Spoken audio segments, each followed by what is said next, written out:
अब नहीं सहेंगे, अब हो गया। अब लड़ाई आर पार होगी, करो मरो के साथ होगी, या तो मरेंगे या तो मारेंगे, यही लड़ाई अब होगी, दूसरा कोई रास्ता नहीं है। हमने और मेरी पार्टी ने अब निर्णय ये लिया है कि पानी सर से ऊपर जा चुका है इस कंट्री में बीजेपी की गवर्नमेंट का। इतना अति अब चुप रहना, इससे बेहतर है गोली खा के मर जाना। लेकिन जिस तरीके से लगातार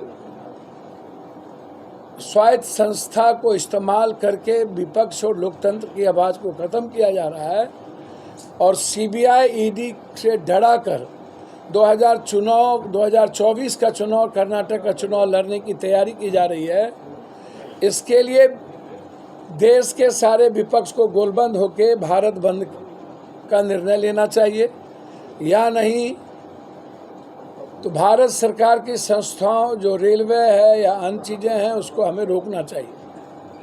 क्योंकि अब सर से बाहर, अब लगातार आप कांग्रेस पर हमला करते करते, ममता दीदी पर, आप स्टालिन पर, उसके बाद आप तेलंगाना के मुख्यमंत्री पर, आप उद्धव ठाकरे जी पर, आप बिहार सरकार के राजद परिवार पर आप लगातार जिस तरीके से ह्यूमिलेशन कर रहे हैं, जिस तरीके से आप डरा रहे हैं, लगातार अब अरविंद केजरीवाल जी पर, पहले आपने दो मंत्री, अब अरविंद केजरीवाल जी को आप चैट दिखाते हैं, उसको आपने सीबीआई कल बुला ली है। अब मुझे लगता है कि अरविंद केजरीवाल जी क्या बैस नहीं है?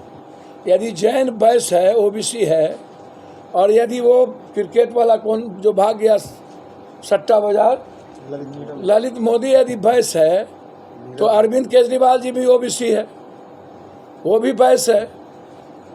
तो नरेंद्र मोदी जी को, अमित शाह जी को बैस पच क्यों नहीं रहा है? अरविंद केजरीवाल ने घोटाला किया या नहीं किया, उनके मंत्री जेल गए। अरविंद केजरीवाल काम तो ठीक ठाक कर ही रहे हैं। और अब सबसे बड़ी बात है कि आज़ाद हिंदुस्तान के बाद दिल्ली का 7 लोकसभा जिस दल के साथ रहता है, देश का पीएम वही बनता है। अब इसकी छटपटाहट ये है कि अरविंद केजरीवाल, राहुल गांधी एक हो गए तो एक भी सीट हम नहीं जीतेंगे। तो पहले अरविंद केजरीवाल को बड़ी फंसा लो।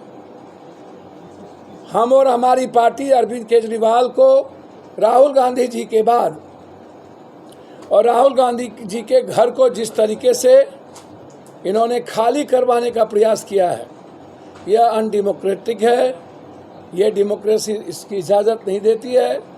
इस तरीके से कोई भी संघीय व्यवस्था में संस्थाओं का, लोकसभा का इस्तेमाल का, चेयर की कुर्सी स्पीकर ने गलत इस्तेमाल किया है।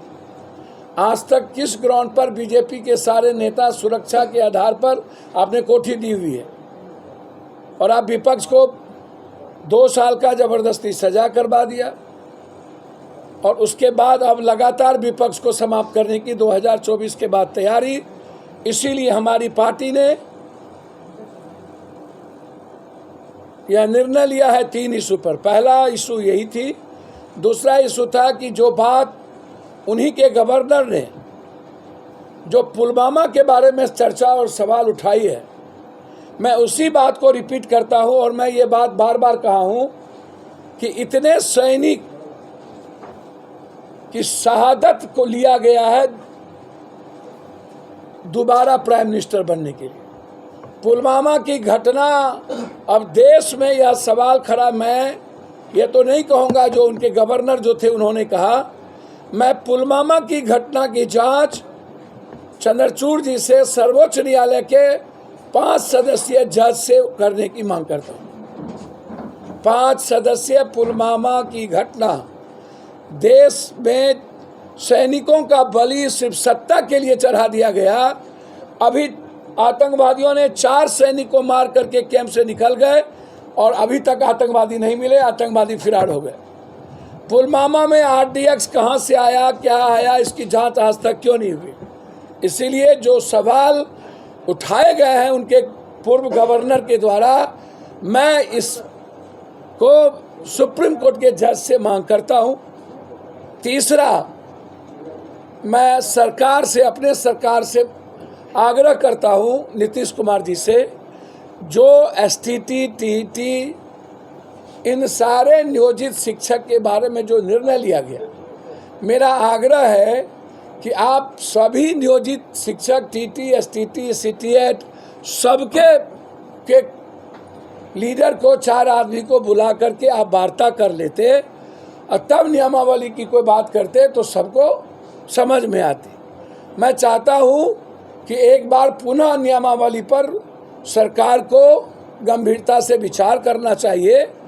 4 लाख नियोजित शिक्षक, एक आईएएस आज यदि एग्ज़ाम देगा तो वो पास नहीं करेगा। यदि आप टीचर से आज एग्ज़ाम दिलाएंगे और वो 80-90% फेल कर जाएगा और फिर ये सेंटर जहाँ जाएगा ऑनलाइन, या सेंटर जहाँ होगा ऑनलाइन, सबसे बड़ा घोटाला। जहाँ सेंटर होगा वहाँ पर कोचिंग वाले पहले ही सेंटर को खरीद लेते हैं, क्वेश्चनायर हार्ड कर देंगे, और जो बात आती है कि स्कूल के शिक्षक नहीं पढ़ाते हैं, फेल कर जाएगा तो पूरी दुनिया हंसेगी, और कोई गरीब आदमी के बच्चे भी नहीं पढ़ने जाएंगे कि तो फेल कर गया, इससे मैं क्यों पढ़ूं। तो आप इससे तो 4 लाख जो नियोजित शिक्षक है उसके सम्मान पर पड़ेगा ना, बिहार पे पड़ेगा ना। पूरी दुनिया कहेंगे फेल कर गया इसका टीचर, ये तो उसका अपमान होगा।